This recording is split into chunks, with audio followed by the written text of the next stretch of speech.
Hi everyone, let's crack one day exams Hindi में। मैं प्रदीप आपका स्वागत करता हूं। Welcome to the study 24.7। दोस्तों, गणित की जो हमारी सीरीज चल रही थी उस सीरीज का आज ये 17वां लेक्चर है। इससे पहले हमारे 16 लेक्चर कंप्लीट हो चुके हैं। हम परसेंटेज को टाइप वाइज पढ़ रहे हैं। हमने पिछली क्लास में टाइप 9 को डिस्कस किया था और आज की क्लास में हम टाइप 10 डिस्कस करने वाले हैं, टाइप नंबर 10। इस टाइप में क्या होगा कि संख्या पर आधारित प्रश्न होंगे। एक संख्या है, उसको कुछ बढ़ाएंगे, या फिर एक भिन्न है, उसके अंश में कुछ वृद्धि करेंगे, हर में कुछ कमी करेंगे या फिर वृद्धि करेंगे, तो एक नई भिन्न बनकर तैयार हो जाएगी। तो उसकी सहायता से पुरानी वाली भिन्न क्या थी, इस तरह से सवाल इसमें डिस्कस करने वाले हैं। तो देखो, यहाँ सामने आपको दिख रहा होगा, ये मैंने एक नोट पॉइंट लिखा है। इस नोट पॉइंट से पहले हम ये समझेंगे। देखो, हमारे सामने समस्या क्या होती है। समस्या हमारे सामने एक आती है कि सर, सवाल तो हम करना सीख जाते हैं, लेकिन जब एग्जाम हॉल में बैठते हैं या फिर मान लो घर पर रिवीजन करते हैं, तो उस वक्त जब हम सवाल पढ़ते हैं तो सवाल पढ़ने के दौरान सवाल की लैंग्वेज हमको समझ में नहीं आती है। सबसे बड़ी समस्या यही रहती है। सवाल की लैंग्वेज क्यों नहीं समझ में आती है? क्योंकि आपने जब मैथ सीखा था, सीखने के दौरान उस लैंग्वेज को समझने का प्रयास नहीं किया। केवल इतना किया है कि टीचर ने बता दिया कि ये इस विधि से सवाल होगा, उस विधि को आपने रट लिया और आराम से वैसे सवाल अगर सामने आएंगे तो आराम से उनको कर देते हो, लेकिन कभी लैंग्वेज को समझने का प्रयास नहीं किया। तो हम यहाँ पर ये जो नोट पॉइंट है, इस नोट पॉइंट की सहायता से एक एक लाइन है, ये जो लाइन लिखी है, किसी संख्या में उसी का 10% जोड़ा जाता है, या तो ये लिखा रहेगा या किसी संख्या को 10% बढ़ाया जाता है। ये इन दोनों लाइन का मतलब जो है वो एक ही होता है, बिल्कुल सेम मतलब होता है। तो आखिरकार इन दो लाइन का जो अर्थ है, इसके अर्थ तीन निकलते हैं। अगर हम यहाँ से इन दोनों लाइनों को समझेंगे तो सर, यहाँ से हम तीन बातों को लिख सकते हैं। अब जैसी जिसकी आवश्यकता होगी वैसी बात हम लिख लेंगे। तो पहले हम इस समझते हैं कि सर, आखिरकार इन दो लाइनों का अर्थ सेम है और इसके अर्थ निकलेंगे तीन। तीन तरीके से हम इसको लिख सकते हैं। तो कैसे लिख सकते हैं, पहले हम उसको सीखेंगे, उसके बाद हम इस टाइप नंबर 10 के सभी क्वेश्चंस को डिस्कस करेंगे। तो चलिए हम समझते हैं कि ये है क्या। किसी संख्या में उसी संख्या का 10% जोड़ा जाता है। तो इस लाइन का अर्थ क्या है? देखो, इस लाइन का एक अर्थ होता है, जैसे मान लो वो संख्या है, ये संख्या किसी संख्या की बात कर रहा है, उस संख्या को मैं मानता हूं, इस संख्या को मैंने मान लिया है x है। तो वो कह रहा है कि किसी संख्या में उसी का 10% जोड़ दो तो क्या होगा। हमने माना संख्या x है, x, और इसमें जोड़ना चाहता है, इसमें जुड़वाना चाह रहा है। कितना जा रहा है? उसी संख्या, मतलब इसी इसी x का 10% ये जोड़ने का प्रयास करवा रहा है। तो ये जो लिखी है लाइन, इस लाइन का एक अर्थ तो ये निकलता है, इस लाइन का एक अर्थ तो ये निकलता है कि x है प्लस x का 10% ये जोड़ देंगे तो सर, जो भी वैल्यू निकल के आएगी वो ये वाला परिवर्तन हो जाएगा जो आप करवाना चाहते हो। इस लाइन का और इस लाइन का भी मतलब सेम है। अगर कहीं पर ये लिखा है किसी संख्या को 10% बढ़ाया जाता है, तो इसका मतलब यही होता है कि उस संख्या में उसी संख्या का 10% जोड़ दें तो ये हमने उस संख्या को 10% बढ़ा दिया। तो ये जो लाइन है, इसका एक अर्थ तो ये निकलता है। सर, दूसरा अर्थ क्या है? हमने मानी है सर संख्या x, तो हम गए सर इसमें 10% की वृद्धि करें या इस संख्या में इसी का 10% जोड़ें, तो हम क्या कर सकते हैं? तो हम डायरेक्ट बोल सकते हैं सर, x का डायरेक्ट हम निकालेंगे क्या, 10% जोड़ा जाए, 10% बढ़ाया जाए। तो हमने पहले बताया था कि इस संसार में कोई भी संख्या है, अगर हमें माननी है, हम जैसे मानते हैं ना सवाल में, किसी की वैल्यू को हम खुद से एज्यूम कर लेते हैं। जैसे हमने कहा कि भाई एक सवाल है, उसमें किसी की इनकम है, इनकम हमने मान लिया, हमने कहा आप मान लो, तो तुमने कहा इसकी माना x इनकम है। फिर बाद में कैलकुलेशन करने के बाद उस x की वैल्यू निकालते हैं। तो हम अगर आपसे बोल दें कि कोई वेरिएबल है, इसको आप मान लो, तो आप x मान लेते हो। हम दो तरीके से मान सकते हैं, या तो वेरिएबल को सर वेरिएबल के पदों में मान लो, जैसे मान लो किसी की इनकम है, उसको या तो हम वेरिएबल के पदों में मानेंगे तो x मान लेंगे, माना किसी व्यक्ति की आय x रुपए है। या फिर हम ऐसे हम कहेंगे सर परसेंटेज का सवाल है, अब मान के देखो, तो परसेंटेज के सवाल में हम किसी भी व्यक्ति की कुछ भी वैल्यू मानते हैं, 100 मानकर चलते हैं। कोई भी चीज इस संसार में, जितनी भी चीज हैं, अपने आप में 100% होती हैं। तो हम बात करें सर इस x का, अगर इसमें 10% जोड़ा जा रहा है, इसी का 10% जोड़ा जा रहा है, या फिर हम इसको 10% बढ़ाना चाहते हैं, तो इस x का, ये अपने आप में x 100% होगी, 10 और बढ़ाना चाहते हैं तो 110 हो जाएगी। तो हम कहेंगे सर x का 110%। इस का को भी हम नहीं दिखाते, हम सीधा सीधा लिखेंगे x, और मल्टीप्लाई के लिए ये डॉट दिखा देंगे कि हमें कम से कम शब्द लिखना होता है। क्यों? क्योंकि भाई एग्जाम हॉल में हमारे पास समय लिमिटेड होता है, तो उस लिमिटेड समय में हम ये शब्द ये बचाने, अगर हम ये लिखेंगे तो कुछ तो सेकंड ले जाएगा ये। तो कुल मिलाकर हम इसकी जगह पर भी हम डॉट का इस्तेमाल करेंगे और सीधा लिखेंगे 110%। इस लाइन का अर्थ एक ये निकलता है कि x इंटू 110% कर दो। एक और इसका मतलब निकलता है सर फ्रैक्शन के पदों में। जैसे मान लीजिए 10% है, तो हम जानते हैं सर 10% का भिन्न कितना होता है, 1/10 होता है। ये बच्चा बच्चा जानता है कि सर 10% का जो फ्रैक्शन भिन्न होता है 1/10 होता है। अब वो कह रहा है कि किसी संख्या को 10% बढ़ाया जाए, तो हमने संख्या तो x मानी है, तो इस फ्रैक्शन से क्या होगा, x मल्टीप्लाई बाई, पहले अगर संख्या 10 थी तो उससे बढ़कर 1 बढ़ानी पड़ेगी, तो इसका मतलब 11/10 कर देंगे, 11/10 कर देंगे। तो ये हो जाएगा, हम डायरेक्ट उस संख्या की वैल्यू, इस लाइन का अर्थ एक ये हो गया, और इसी लाइन का अर्थ एक ये निकल के आएगा, और इसी लाइन का एक अर्थ ये होता है। तो हमारे सामने 3 अर्थ निकल के आए। जैसी जिसकी आवश्यकता होगी वैसा हम वहां रख लेंगे। अगर हमसे कोई बोलेगा कि किसी संख्या में उसी संख्या का 10% जोड़ दो, तो या तो हम सीधा सीधा करेंगे x प्लस उसी संख्या का 10% निकाल कर उसी में जोड़ देंगे। दूसरा, या हम सीधा सीधा कर देंगे, एक ही बार में उत्तर निकाल देंगे कि सर x का 110% निकाल दो, तो ये 10% बढ़ा दिया हमने। या फिर हम फ्रैक्शन का ज्ञान रखते हैं, अब तो हम सीधा जानेंगे सर फ्रैक्शन क्या है। मान लीजिए 1/10 है, बढ़ाने की बात कर रहा है, इसको ये जो 10 था, चलो हम थोड़ा सा आगे लिखते हैं, ये बढ़ाने की तो बात कर रहा था, बढ़ाया जाए तो एरो हमने लगा दिया, और इसका फ्रैक्शन 1/10 होता है, तो कुल मिलाकर हमने बढ़ाया था, तो x में गुणा कर देंगे सर। ये तो इनिशियल वैल्यू को रिप्रेजेंट करता है, और इसमें 1 बढ़ा देंगे तो ये बाद की वैल्यू को रिप्रेजेंट करेगा, तो 11/10 का सीधा सीधा गुणा कर देंगे, तब भी आपने ये वाला परिवर्तन कर दिया। तो हम इन दो लाइन का अर्थ क्या समझते हैं, पहली बात तो ये समझो कि ये दोनों लाइन का जो अर्थ है वो सेम है, और अगर कहीं पर भी गणित में इस तरह से लाइनें लिखकर आती हैं, तो सर या तो मैं ये कर सकता हूँ, या फिर मैं ये कर सकता हूँ, या फिर मैं ये कर सकता हूँ। अब हमारी सुविधा के अनुसार, जैसे मान लीजिए सर ये जो परसेंटेज है वो बहुत साधारण सा है, 10%, 20%, 30%, 28%, 25%, 75%, मतलब एक पूर्णांक संख्या है, तो सर हम इस तरह से मान लेंगे। तो हम कहेंगे कि एक संख्या है, उसको हमें 20% बढ़ाना है, तो उस संख्या का 120% निकाल दो। लो बढ़ा दिया भाई, 120% बढ़ा दिया। या फिर हम इसको भी कर सकते हैं।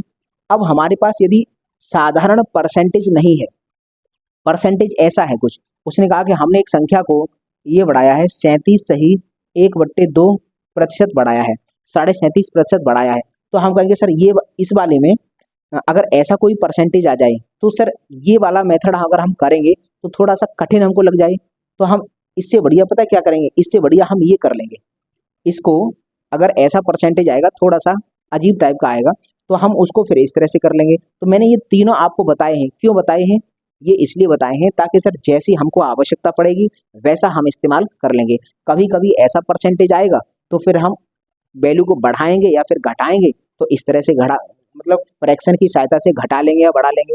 अगर हमारे पास साधारण सा है, साधारण सा परसेंटेज है, तो सर इस तरह से बढ़ाएंगे और घटाएंगे।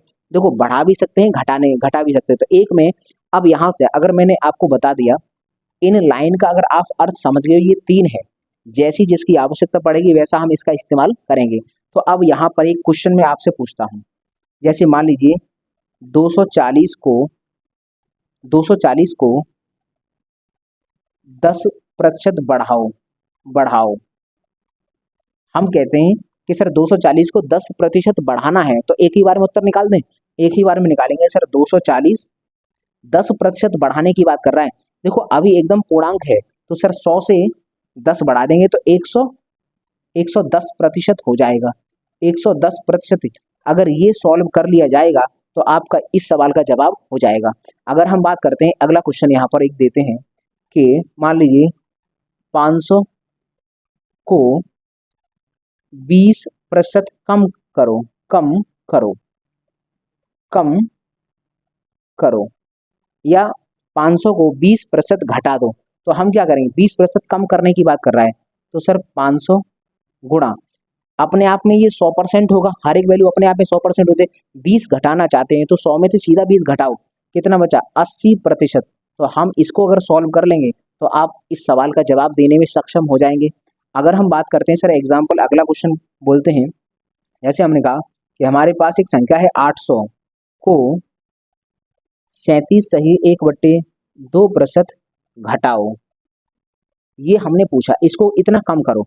तो हम पता है क्या करेंगे सर, ये वाला जो है, ये वाला फ्रैक्शन थोड़ा अजीब टाइप का, पूर्णांक में नहीं है, पूर्णांक में नहीं है तो सर इस वाले मेथड से हम जाएंगे नहीं, और हम डायरेक्ट ये भी नहीं निकाल रहे, हम सर इस मेथड से चले जाएंगे। तो 800 है, 800 है, 37.5 का फ्रैक्शन होता है 3/8। मैंने बताया था, मैंने कुछ फ्रैक्शन बताए थे, मैंने कहा 20%, 25%, 12.5%, और उसके बाद 16 से ही 2/3%, 33 से ही 1/3%, ये 5 बताए थे। इन्हीं 5 को याद करना है, इनके अलावा बहुत सारी बहुत लंबी टेबल होती है, उस टेबल को याद ही नहीं करना भाई साहब, वो हमारे काम की नहीं है। क्योंकि हमने अभी तक देखो टाइप नंबर 10 आ गया, अभी तक क्या इनके अलावा किसी दूसरा परसेंटेज का इस्तेमाल किया? अगर तुम्हें ऐसा लगता है कि नहीं सर हमको बहुत बड़ी टेबल याद करनी पड़ेगी, कि सर परसेंटेज को फ्रैक्शन में, फ्रैक्शन को परसेंटेज में कन्वर्ट करना सीखना पड़ेगा, तो बिल्कुल नहीं सीखना पड़ेगा। क्यों? अगर तुम इसका जवाब चाहते हो तो मैं अभी प्रूफ किए देता हूँ। 1 मिनट इस वीडियो को रोको, तुम्हारे पास कोई तो किताब होगी, प्रीवियस ईयर की कोई किताब है, उसमें परसेंटेज निकालो, परसेंटेज के क्वेश्चन देखो।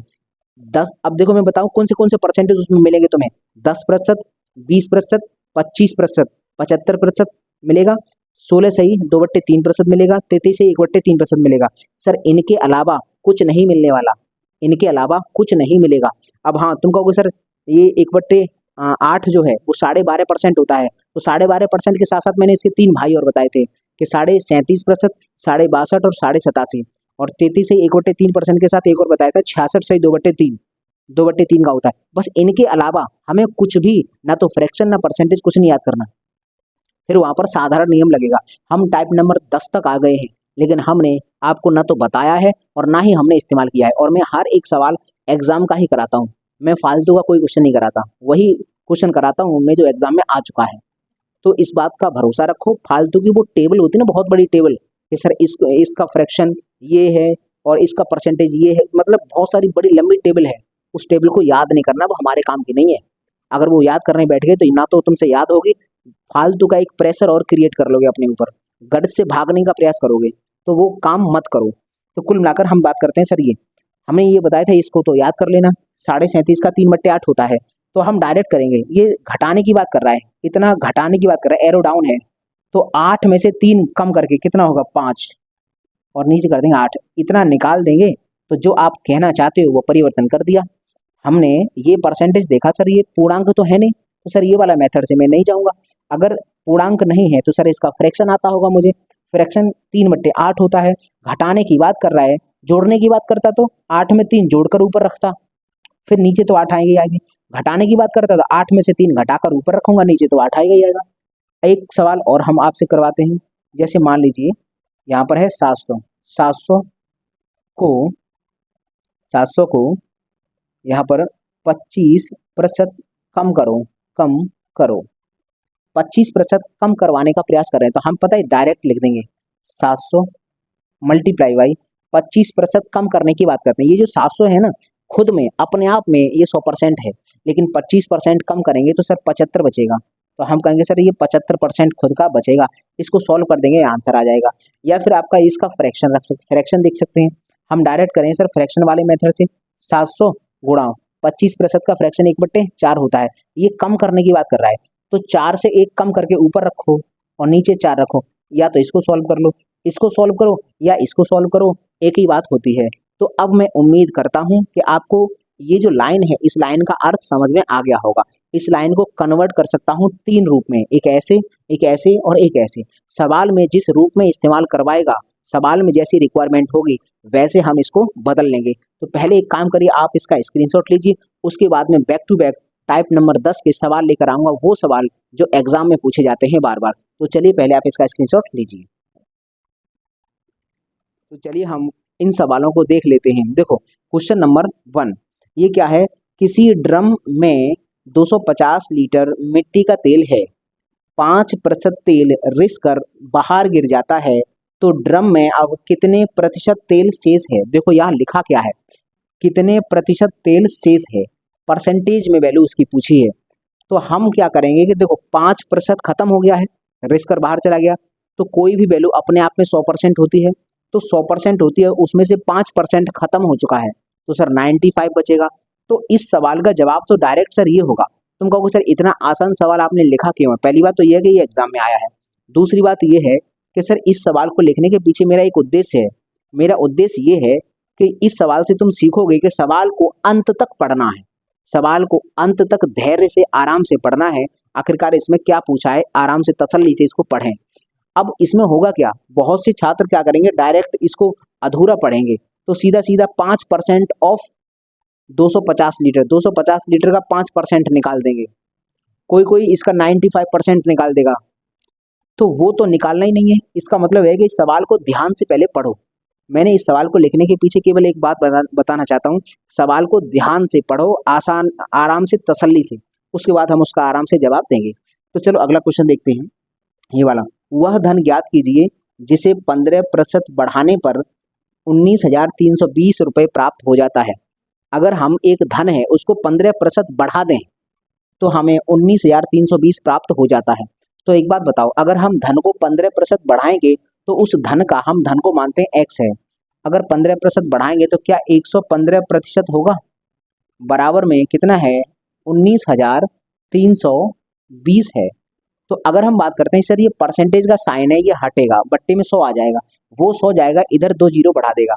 तो अगर हम इसको काटना चाहें तो हम इसको डायरेक्ट काट सकते हैं। देखो 115 का डायरेक्ट भाग लगाओ, 115 का भाग लगाएंगे तो पहले तो एक बार जाएगा, फिर यहाँ पर कुछ बच जाएगा, फिर उसमें भाग लगाकर चेक करना कितनी बार जा रहा है, तो यहाँ पर 6 बार जाएगा कि 7 बार जाएगा, इस तरह से। ये तुम्हारा अब काम बचा है, क्या काम बचा है सर, 115 है, ये एक और स्टेप लिख देता हूँ मैं, x बराबर x मल्टीप्लाई बाई 115 बट्टे में ये 100 हो जाएगा, बराबर में 19,320 ये हो जाएगा। बस अब तुम्हारा काम है सर इसको इधर भेजो और इसको उधर भेजो, सॉल्व करके आंसर निकाल लेना, इन चार में से एक आएगा। अब तुम यहाँ गुणा भाग से बचने का प्रयास करोगे, अगर गुणा भाग से बचने का प्रयास करोगे तो फिर गणित छोड़ना पड़ेगा। ये गुणा भाग तुम्हें करना है भाई, मुझे नहीं करना, एग्जाम में तुम्हें बैठना है, तुम्हें ही प्रैक्टिस करनी है, तो ये गुणा भाग तुम्हें छोड़ता हूँ, तुम्हारे लिए छोड़ता हूँ, ठीक है भाई। अब इसका करना, आंसर इसमें से कोई ना कोई मिल जाएगा। अगला क्वेश्चन देखते हैं, क्वेश्चन नंबर 3। एक मोटरसाइकिल का मूल्य 75,500 रुपये है, इसमें 17% की कमी के बाद मूल्य क्या होगा? 17% की कमी कर दी गई है, इसमें 17% की कमी कर रहे हैं, तो फिर कितना बचा होगा सर? 100 में से 17 सीधा घटाओ, 83% बचा होगा। तो हम इसका डायरेक्ट हम कहेंगे सर 75,500, इसका सीधा सीधा देखो 17% की कमी कर दी है, तो सर 83% बचा होगा, 83। हम प्रतिशत लगाएंगे, प्रतिशत हटाते हैं तो बट्टे में हम 100 लिख देते हैं, 2 जीरो से सर 2 जीरो कट जाएंगे, इनका गुणा करके इसमें से जो भी तुम्हें मिलेगा वही कर लेना। इनमें से देखते हैं यही है क्या, एक मोटरसाइकिल का मूल्य 75,500, इसमें से 17% की कमी के बाद मूल्य क्या होगा? तो अब देखो इसमें मल्टीप्लाई करोगे, 5 दिया 15, यूनिट डिजिट 5 आएगा। देखो अभी क्या है, सवाल एग्जाम का है, 0 0 0, यहाँ 5 आ रहा है, हमने गुणा करा सर इसका इसमें, 5 दिया 15, तो इकाई का जो अंक होगा, संख्या आगे क्या होगी हमें नहीं पता, लेकिन हमको इतना मालूम है सर इकाई का अंक 5 होगा। तो देखो एक निगाह उत्तर पर भी रखनी होती है, एक निगाह हमें उत्तर पर रखनी होती है। बहुत से इसमें क्या करेंगे, गुणा करने बैठ जाएंगे, गुणा आराम से करेंगे, फिर गुणा करने के बाद उत्तर तो मिल जाएगा, उनको भी मिल जाएगा, लेकिन समय बर्बाद हो जाएगा। तो एक निगाह हमेशा यहाँ कैलकुलेशन के अंत में अगर मल्टीप्लाई है तो सर एक निगाह हम उत्तर की तरफ देख लेंगे, सर क्या इकाई का अंक अलग अलग है, इकाई का अंक अलग अलग है। वैसे 3 में सेम था, अभी तुम्हारा भाग्य ये अच्छा है कि सर इसमें गुणा करने पर 5 आ रहा है और 5 एक ही में है, समझ में आ गया। तो चलो इसका जवाब ये हो गया सी ऑप्शन। अगला है क्वेश्चन नंबर 7। यदि किसी संख्या में उसी का 80% जोड़ा जाता है तो प्राप्त संख्या 4500 है, तो मूल संख्या बताओ। अगर किसी संख्या में उसी संख्या का 80% जोड़ दें तो वह संख्या 4500 बन जाती है। अगर किसी संख्या में उसका 80% जोड़ेंगे तो उस संख्या का 180% हो जाएगा। तो हम यहाँ बोल सकते हैं कि संख्या को हमने x माना है, संख्या का 180% करने पर 4500 हमको मिल जाएगा। अब हम क्या करेंगे सर, इसके बदले का नीचे 100 आ जाएगा, तो हम अगर यही काट दें, इसको यहाँ से हटा देते, बट्टे में 100 लगा देते हैं, ठीक है, ये हटा दिया, 100 लगा दिया, एक जीरो से एक जीरो ये कट जाएगी, 9 से ये 2 बार कटेगा, 9 से ये 500 बार कटेगा, ठीक है, और 2 से ये 5 बार कटेगा, और ये 5 भाग में है, इधर जाएगा गुणा आएगा, तो 5 25 हो जाएगा, तो 2500 आंसर आएगा। तो एक्स की वैल्यू आ गई 2500 रुपये। देख लेना भाई, बहुत आसान सवाल है। सवाल देखो, हर एक सवाल एग्जाम में आया हुआ है, एग्जाम में तो आसान सवाल ही आता है, 100 में से 80 सवाल बहुत आसान होते हैं जो सब कर सकते हैं, बस कर क्यों नहीं पाते हैं, प्रैक्टिस नहीं की है। उसमें से 10 सवाल ऐसे होते हैं जिनको अगर थोड़ी सी मेहनत करेंगे, कैलकुलेशन करेंगे, कैलकुलेशन से नहीं भागेंगे तो उनको भी कर जाओगे, लेकिन 10 सवाल ऐसे आते हैं, फिर 10 सवाल ऐसे आएंगे जो अगर तुम करने बैठ गए तो वो तुम्हारे समय को खत्म कर देंगे, समय खा जाएंगे वो तुम्हारा। उन 10 सवालों को हमें टच नहीं करना है भाई साहब, क्यों, सिलेक्शन 100 पर नहीं होता, 100 सवालों में से 80 कर दो, सही कर दो, सवाल आपका वही सिलेक्शन है पक्का। तो 100 सवाल तो वो भी नहीं करवाना चाहता है, 10 सवाल तो वो भी ऐसे देता है जो टाइम तुम्हारा खराब करवाएंगे, और टाइम खराब कर हो गया तो सर जो आने वाले सवाल थे सरल वाले वो भी छूट जाएंगे। सिलेक्शन वहीं रुकता है जब सरल सवाल छूटता है, कठिन छूटता है तो कोई बात नहीं, कठिन तो बहुत का छूटा होगा, सरल छूट गया सिलेक्शन वहीं रुकेगा। तो कुल मिलाकर ये है, सवाल हमको सब नहीं करने होते, एग्जाम में आसान ही आता है, बस दिक्कत क्या होती है, हर एक स्टूडेंट के मुंह से मैंने सुना है कि सर ये कहता है कि समय नहीं मिला था सर, समय कम पड़ गया, मैं कर देता, सवाल तो सर आसान थे। पुलिस के पेपर में, पुलिस का पेपर हुआ था तो उसमें क्या है कि मैंने बहुत से लोगों से पूछा तो वो ये कह रहे थे सर समय कम पड़ गया। अरे भैया, समय कम इसलिए पड़ गया क्योंकि तुमने अच्छी प्रैक्टिस नहीं की है, तुम या तो फिर ऐसा हो गया है कि कठिन सवाल में उलझ कर रह गए हो, उसके चक्कर में तुमने समय खत्म कर लिया तो सरल तक पहुंच ही नहीं पाए। समय कम इसीलिए पड़ता है ताकि प्रैक्टिस नहीं करते हो, प्रैक्टिस करके ये पता चलता है कौन कठिन सवाल है उसको छोड़िए, रोकना है, उसको नहीं करना है, वो ये पता चल जाता है ये करने वाला है, ये छोड़ने वाला है, क्योंकि 100 सवाल वो नहीं करवाना चाहता तुमसे, 100 के 100 नहीं करवाता, 100 पर सिलेक्शन भी नहीं होता, 100 से तो भाई कम पे ही हो रहा है, 100 में से 80 कर दो, सही कर दो, सिलेक्शन श्योर है। चलो अगला क्वेश्चन देखते हैं, 5वां, यदि किसी संख्या में उसी संख्या का 16 से 2/3% जोड़ा जाता है तो नई संख्या 4956 प्राप्त हो जाती है, तो मूल संख्या बताओ। अब एक बात बताओ, ये परसेंटेज जो था वो बड़ा आसान था, तो मैंने सीधा सीधा x का 180% कर दिया, लेकिन सर ये थोड़ा सा कठिन है, तो मैंने बताया था 3 तरीके, उनमें से हम तीसरा वाला तरीका अप्लाई करेंगे। सर इसका जो फ्रैक्शन होता है वो फ्रैक्शन कितना होता है सर, 16 सही 2/3% का फ्रैक्शन 1/6 होता है, यही होता है, 16 छक्के 96 ये होता है 1/6।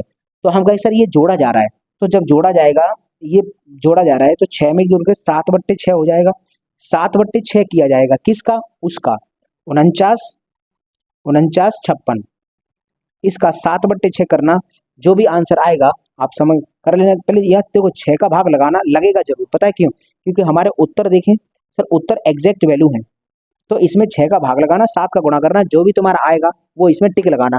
अब क्या है कि मैं गुणा कर दूं और टिक लगा दूं तो तुम पता क्या करोगे, स्क्रीनशॉट लेके रख लोगे।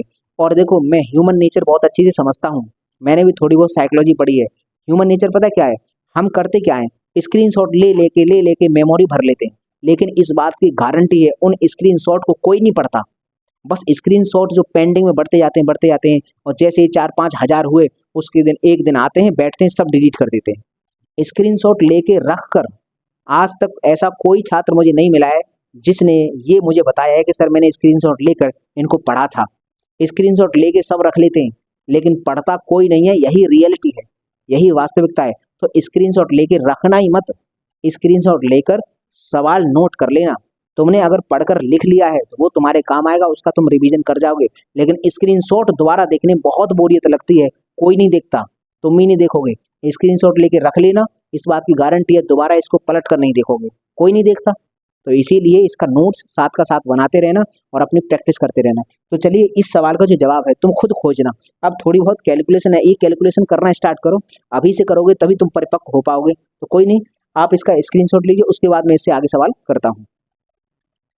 तो चलिए हम इन सवालों को भी देख लेते हैं। देखो क्वेश्चन नंबर 6, यदि किसी संख्या में से 81 घटाया जाता है तो वह स्वयं की 25% रह जाती है, तो वह संख्या ज्ञात करो। देखो, अगर किसी संख्या में से 81 निकाल दूं तो वह अब स्वयं की 25% रह गई।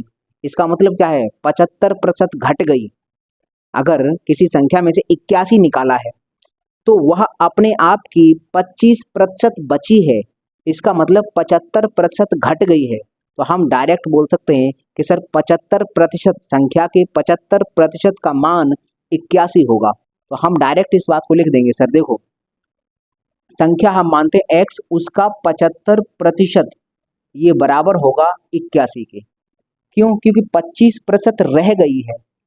अगर 25% रह गई है तो 75 घटी होगी, परसेंटेज में 75 घटी है और संख्या में 81 घटी है, तो 75% की वैल्यू 81 है।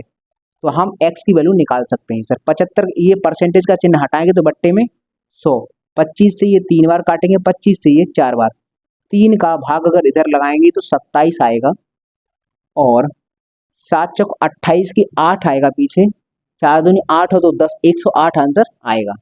तो ऑप्शन नंबर सी होगा इसका। ये सीटेट एग्जाम 2022 में पूछा गया सवाल। देखो, अभी ये आसान आसान वाले ही सवाल हैं। अब क्या करें, मैंने कहा ना एग्जाम में तो आसान सवाल ही आते हैं, कठिन सवाल आते हैं 10% आते हैं। उनमें से कुछ करने वाले होते हैं और कुछ छोड़ने वाले होते हैं। जिसको रैंक चाहिए भाई साहब, वो तो उन 10 को भी करना चाहिए, उनको भी। तो वो भी कठिन सवाल भी आएंगे, लेकिन क्या करें, टाइप नंबर 10 आसान वाला है, कठिन भी आएगा, परसेंटेज का हाई लेवल भी आप देखोगे। बड़े, अभी मैं कितने ला रहा हूँ, 5-5 सवाल एक बार में लिख कर ला रहा हूँ। ऐसा भी होगा कि एक बार में मात्र एक ही सवाल लिख के लाना पड़ेगा। बहुत बड़े बड़े सवाल भी आते हैं, वो भी हम आगे करेंगे। तो पहले छोटे छोटे सवाल करके अपनी कैलकुलेशन को तो मजबूत कर लें, कैलकुलेशन अपनी मजबूत करो, ठीक है भाई। तो चलो अगला क्वेश्चन करते हैं, क्वेश्चन नंबर 7। यदि एक मशीन की कीमत 16.66% बढ़ जाती है तो वह 56 रुपये मूल्य की हो जाती है, तो मशीन का प्रारंभिक कीमत बताओ। एक बात याद रखना कि ये जो लिखा है ना 16.66%, ये 16 सही 2/3% का ही मान है। ये थोड़ा याद रखना कि 16 सही 2/3 होता है। हम बात करें सर 16 सही 2/3%, इसी को अगर इसको भी सॉल्व कर देंगे तो 16.66 बन जाता है। तो हम अभी जानते हैं, देखो एक मशीन की जो कीमत है इतना बढ़ रही है, मतलब इतनी बढ़ रही है, तो एक बात बताओ इसका फ्रैक्शन कितना होता है, 1/6 है। तो सर मशीन की कीमत अगर शुरुआत में बढ़ जाती है तो इतनी हो जाती है, तो हम मानते हैं मशीन की कीमत शुरुआत में x रही होगी, अब इतनी बढ़ जाएगी, तो मतलब 6 से 1 बढ़ जाएगी, मतलब 7 हो जाएगी, 7/6 हो जाएगी। और इतनी होने के बाद ये जब इतनी हो जाएगी तब है वो 56 के बराबर। तो हम यही कर देंगे 56, इससे ये 7-8 56 होता है, फिर एक जीरो आएगी, भाग यहाँ ब्रेक हो चुका है, फिर 7-8 56 हो गया, 8×6 48, यहाँ पर कितना आएगा, 8×6 48, 4 8 8×6 48, 48 आंसर आ रहा है। इसका मतलब ये होगा ऑप्शन नंबर डी है। ये देखो आसान सवाल हैं, अभी इन आसान सवालों से अपनी कैलकुलेशन को मजबूत करो, तुम्हारे अंदर कॉन्फिडेंस आने दो। उसके बाद मैं खतरनाक सवाल भी कराऊंगा, बहुत हैवी लेवल के, जो एसएससी सीजीएल मेंस में आए हैं, बहुत अच्छे खासे क्वेश्चन, उनको भी कराएंगे। लेकिन वहां तक पहुंचने से पहले पहले ये छोटे छोटे सवाल करके अपनी कैलकुलेशन को तो मजबूत करो। लेकिन ये सभी सवाल वो हैं जो एग्जाम में आए हैं, ऐसा कुछ नहीं है जो एग्जाम में ना आए हो। एग्जाम में सिलेक्शन तो यही सवाल दिलवाते हैं, वो कठिन सवाल जो हैं वो तुम्हारी रैंक निर्धारित करते हैं। सिलेक्शन तो इनसे ही होता है, क्योंकि आसान सवाल ही आता है एग्जाम में। तो चलिए हम इस सवाल को भी करते हैं। 8वां सवाल, पिछले साल अंकित की लंबाई 160 सेंटीमीटर थी, एक वर्ष में उसकी लंबाई 8% बढ़ गई, तो बताइए अब कितनी लंबाई होगी। बड़ा आसान सवाल है सर, 160 पहले थी, 8 बढ़ी है, 8 बढ़ गई है, तो हम या तो 8% निकाल के इसी में जोड़ दो, या फिर एक बार में करना चाहते हो तो 108% निकाल दो। तो हम कहेंगे सर 160, इसका 108% निकाल देंगे, परसेंटेज हटाएंगे तो बट्टे में आएगा 100, एक जीरो से एक जीरो कट जाएगी, इनका गुणा कर लेंगे ऊपर और 10 का भाग लगा देंगे, तो पॉइंट के बाद एक अंक आ जाएगा। तो यहाँ पर इनका मल्टीप्लाई करने के बाद तुम निकालना भाई साहब, ठीक है भाई। वैसे 8 का गुणा 6 से करेंगे, 8×6 48 आएगा, ऊपर जो भी संख्या आएगी गुणा करके 48, लास्ट में यूनिट डिजिट 8 आएगा और भाग लगाएंगे 10 का तो पॉइंट का 8 हो जाएगा। तो पॉइंट का 8 यहाँ पर कहीं नहीं मिल रहा, केवल यहाँ मिल रहा है, तो इस बात की गारंटी है सर आंसर यही आएगा। देखो मैंने कहा था कि कैलकुलेशन, देखो ये सवाल आ गया आसान वाला। कोई कोई क्या करेगा सर, इसका इसमें गुणा करेगा, गुणा करने में थोड़ा बहुत तो समय जाएगा, शायद ऐसा हो जाए कि गुणा करने में थोड़ी सी दिक्कत हो गई तो ऑप्शन भी नहीं मिलेगा, दिमाग खराब हो जाएगा। तो होता क्या है कि जब ये कैलकुलेशन करने हम बैठे हैं तो कैलकुलेशन के दौरान एक निगाह उत्तर पर जरूर देख लेना जरा। क्या सर उत्तर एक बार में बिना कैलकुलेशन की आ सकता है? जैसे इस सवाल का जवाब आ सकता था, तुम कहोगे सर 8 का गुणा 6 में करूंगा, 8 सिंह 48, ऊपर गुणा कर लूंगा, लास्ट में यूनिट डिजिट 8 आएगा, जब 10 का भाग लगेगा तो वो पॉइंट 8 बन जाएगा। अब इन्हीं में से एक ऑप्शन होगा तो पॉइंट 8 इसी में आ रहा था, आंसर ये हो जाएगा। ये मैंने अपनी तरफ से ऑप्शन नहीं बनाए, ये SSC 10+2 28/6/2023 के पेपर में पूछे गए सवाल है ये, तो ऑप्शन वहीं से आए हैं। तो एक निगाह उत्तर पर भी रखनी होती है, ये आदत बना लो। कैलकुलेशन जब फाइनल कैलकुलेशन हो ना तो एक निगाह उत्तर पर देख लेना जरा कि शायद यूनिट डिजिट, आगे अभी बहुत मेथड आएंगे जिनसे हम उत्तर तक डायरेक्ट पहुंचते हैं। डिजिटल सम हमने आपको बताया था, SD वाला वो भी बताया था, उसका भी हम भयंकर तरीके से इस्तेमाल करेंगे। नंबर सिस्टम तो आने दो, तब से उससे पहले ये छोटी छोटी कैलकुलेशन है जो करना सीखो। अगला क्वेश्चन है 9वां। एक बाइक का मूल्य पिछले वर्ष 7,000 रुपये था, इस वर्ष उसके मूल्य में 10% की वृद्धि हुई, तो अब उसका मूल्य कितना होगा? देखो अब ये डायरेक्ट हो जाएगा, 7,000 रुपये है, 10% बढ़ा है, तो 7,000 का 10% 700 रुपये होगा, 700 और इसमें जुड़ जाएगा तो 77, ये 7700 हो जाएगा। आंसर ये बनेगा इसका ऑप्शन नंबर बी। ये डायरेक्ट ऐसे सवाल है जो देखते ही उत्तर लगा देते हैं इनका। अगला क्वेश्चन है, यदि किसी संख्या में 30%, यदि किसी संख्या के 30% में से 60 घटाया जाए तो परिणामी 120 आता है, तो वह संख्या बताओ। कोई संख्या है, उसके 30% में से माइनस करेंगे 60, तब आएगा कितना? 120। तो करते हैं, संख्या हम मानते हैं सर x है, इसका निकालते हैं 30% का मतलब होता है 30/100, माइनस करेंगे 60 तो बराबर आएगा 120। यही सवाल में लिखा है, कर दिया। आप सॉल्व करना है, एक जीरो से एक जीरो कट गई, ये 60 जब इधर भेजोगे तो 180 बन जाएगा, तो इधर आ जाएगा 180 बराबर में यहाँ x × 3/10 है, 3 से ये कटेगा 6 बार, गुणा हो जाएगा इधर तो 600 आंसर आएगा। इस सवाल का जवाब हुआ ये। तो चलिए आप इसका स्क्रीनशॉट लीजिए, उसके बाद हम इससे आगे के सवाल करते हैं। तो चलिए इन अंतिम 6 सवालों को भी देख लेते हैं कि सर टाइप नंबर 10 के ये अंतिम 6 सवाल और हैं, इनको और देख लेते हैं। देखो ये भिन्न पर आधारित सवाल हैं, जितने सवाल मुझे मिले हैं ये भिन्न पर आधारित हैं सारे सवाल। एक सवाल में हम थोड़ा सा टाइम लगाएंगे, बाकी ये बहुत फास्ट स्पीड में कर देंगे। तो चलिए हम समझते हैं ये है क्या। यदि किसी भिन्न के अंश में, देखो अंश जानते हो, ऊपर वाली वैल्यू होती है फ्रैक्शन में वो अंश होती है, नीचे वाली हर होती है, ये बच्चा बच्चा जानता है। यदि किसी भिन्न के अंश में 50% की वृद्धि की जाए और हर में 28% की कमी की जाए तो भिन्न का मान 25/36 हो जाता है, तो मूल भिन्न बताओ। तो हम इस सवाल में क्या है कि मूल भिन्न जो होगी उसको हम x/y मान के चलते हैं, x/y। अब ये क्या कर रहा है, अंश में क्या है 50% की वृद्धि, अगर किसी में 50% की वृद्धि करनी है तो उसका 150% निकालते हैं, तो हम कहेंगे अंश में कर रहे हैं तो अंश में 150% कर लेंगे, अंश का 150%, और हर में क्या कर रहे हैं सर 28% की कमी कर रहे हैं तो 28 घटा देंगे, अगर हर 28 घटाएंगे तो ये 72% बचेगा, हर में ये कमी कर दी।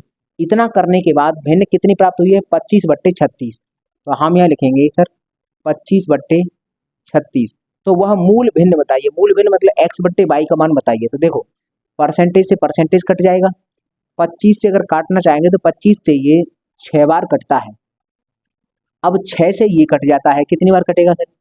6 से 6 एकन 6, 6 दूनी 12, 12 छक्के 72 होता है।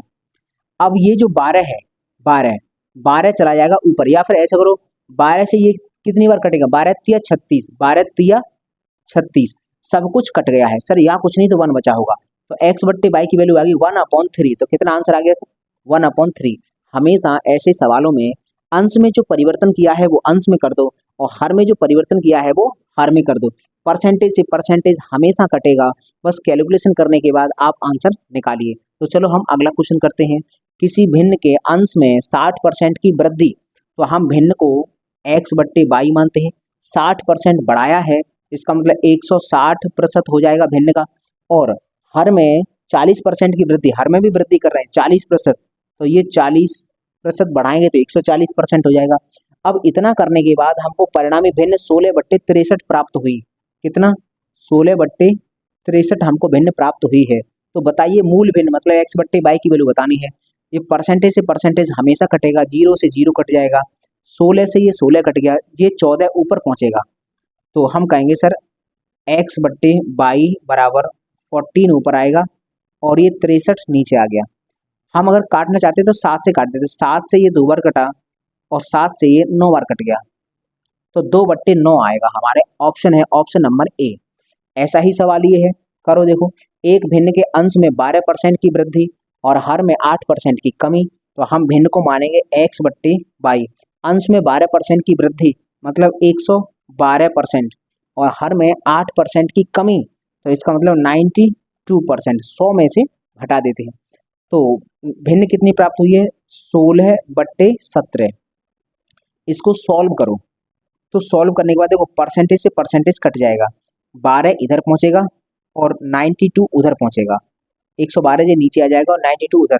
तो इनको काटो। अब ये तुम्हारा काम है, इसको काट कर इसमें से निकाल लेना भाई कौन सा ऑप्शन आपका मैच कर रहा है। ये तुम्हारे लिए कैलकुलेशन, एक आध की कैलकुलेशन खुद भी करो, ठीक है भाई। तो अगला हम सवाल देखते हैं। अगला नंबर 14वां क्वेश्चन, किसी भिन्न के अंश में 140%, देखो ये सही है, 140% की वृद्धि कर रहे हैं। अंश में अगर 140% की वृद्धि करते हैं तो हम करते क्या है, जितनी वृद्धि करते हैं उसको 100 में जोड़ते हैं। तो सर 140% बढ़ा रहे हैं तो 100 में 140 को जोड़ेंगे तो 240% हो जाएगा। तो हम यह लिखेंगे सर अंश में हो गया 240% बट्टे, और हर में क्या कर रहे हैं, हर में 20% की कमी कर रहे हैं। तो हर में हम 20% की कमी, तो मतलब 80% बराबर कितना होगा, कितनी भिन्न है, 12/7 भिन्न प्राप्त हुई है।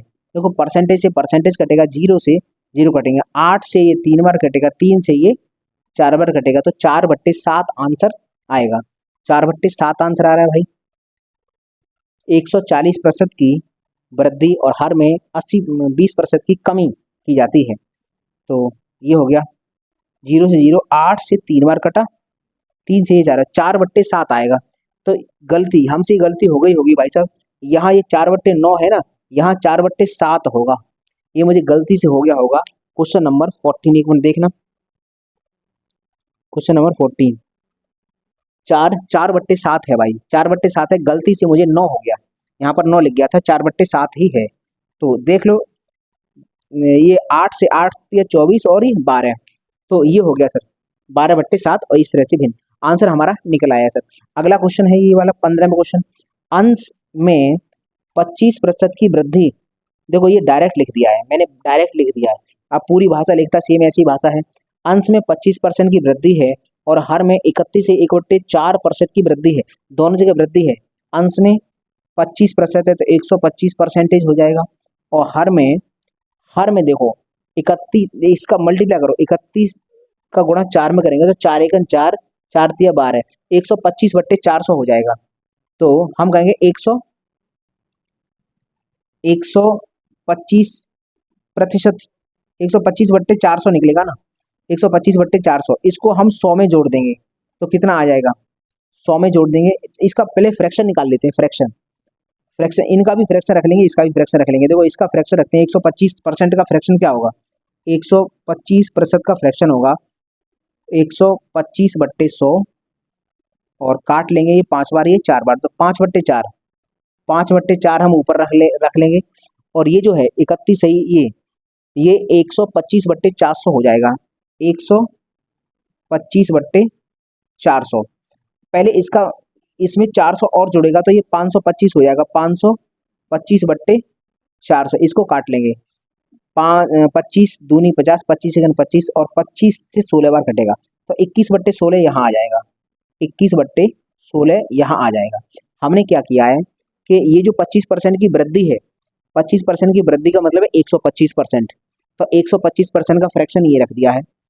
अब हम बात करते हैं सर, ये 125/4% है, 125/4% को अगर 100 में जोड़ेंगे तो सर 525/4 हो जाएगा, तो 525/400 का हमने फ्रैक्शन यहाँ रख दिया है, तो अब इनको सॉल्व, अच्छा ये कितने के बराबर है, ये बराबर है 5/14 के ये बराबर है। तो हम काट सकते हैं सर, 4 से 4 चौक 16, ये 4 बार कटता है। और हम देखो जानते पहला चौथा दूसरा तीसरा गुणा होता है, तो हम यहाँ कर लेते हैं x/22 मल्टीप्लाई बाई ये ऊपर जाएगा 5 गुणा 4 हो जाएगा, और यहाँ 21 रह गया बराबर में 5/14। 5 से 5 कटा, 7 से ये 3 बार कटा, 7 से ये 2 बार कटा, तो 3 ऊपर जाएगा, ये 4 नीचे आ जाएगा, तो 3/8 निकल कर आएगा। 3/8 पहला ही ऑप्शन हो गया। तो ये थोड़ा सा ध्यान देने वाली बात थी, क्योंकि सर ये जो परसेंटेज है ये थोड़ा सा तुम्हें अजीब टाइप का लग रहा होगा कि सर ये खतरनाक टाइप का है। खतरनाक कुछ नहीं है, ये 125/4 है। 125/4% को 100 में जोड़ोगे तो सर 525/4 बन जाएगा। तो 525/4 का हमने सीधा भिन्न निकाल लिया, 21/16 वो नीचे रख दिया है, और ये 25% बढ़ाया है तो वो 125%, 125 का भिन्न निकाला 5/4 यहाँ रख दिया, जो भी आएगा आंसर आ गया। ये सवाल चलो तुम्हारे लिए है, इस सवाल को तुम खुद करके देखो। 16वें नंबर का सवाल, इस सवाल को तुम खुद करो, ट्राई करो, क्योंकि देखो एक जैसे सवाल मैंने एक जगह रखे हैं। टाइप नंबर 10 यहाँ पर पूरी तरह से समाप्त होता है। अब आएगा टाइप नंबर 11, वो हम अगली क्लास में करेंगे। अब तुम इसका देखो, इसके नोट्स बनाते रहना, नोट्स बनाना बहुत जरूरी है। नोट्स नहीं बनाओगे तो दिक्कत हो जाएगी। और जो मैं कैलकुलेशन छोड़ देता हूँ, उन कैलकुलेशन को मुझे इतना पूरा विश्वास है, मैं बोलता तो तुम सबसे हूँ कि कैलकुलेशन करो, उत्तर निकालो। इस बात की गारंटी है आप में से मात्र 0.1% ही मेरी बात को मान रहे होंगे और कैलकुलेशन कर रहे होंगे। जो कैलकुलेशन कर रहा है उसकी स्पीड बढ़ रही होगी, धीमे धीमे बढ़ेगी स्पीड, और जो नहीं करेगा, स्क्रीनशॉट लेके रखेगा, उसकी नहीं बढ़ेगी स्पीड। वो एग्जाम हॉल में जाके इस बात को याद करेगा कि शायद मैं कैलकुलेशन कर लेता तो आज मेरी भी स्पीड होती अच्छी खासी। खैर कोई बात नहीं, अब मेरा काम है बोलने का, तो मैंने आपको बता दिया। कैलकुलेशन करना चाहो तो कर लेना, तुम्हारा ही फायदा है, और अगर नहीं करना चाहो तो अब मैं क्या ही कर सकता हूँ, मैं बता सकता हूँ, आपको बता दिया। तो चलिए अब मुझे दीजिए इजाजत, मैं मिलता हूँ आपको अगली वीडियो में, तब तक के लिए नमस्कार दोस्तों।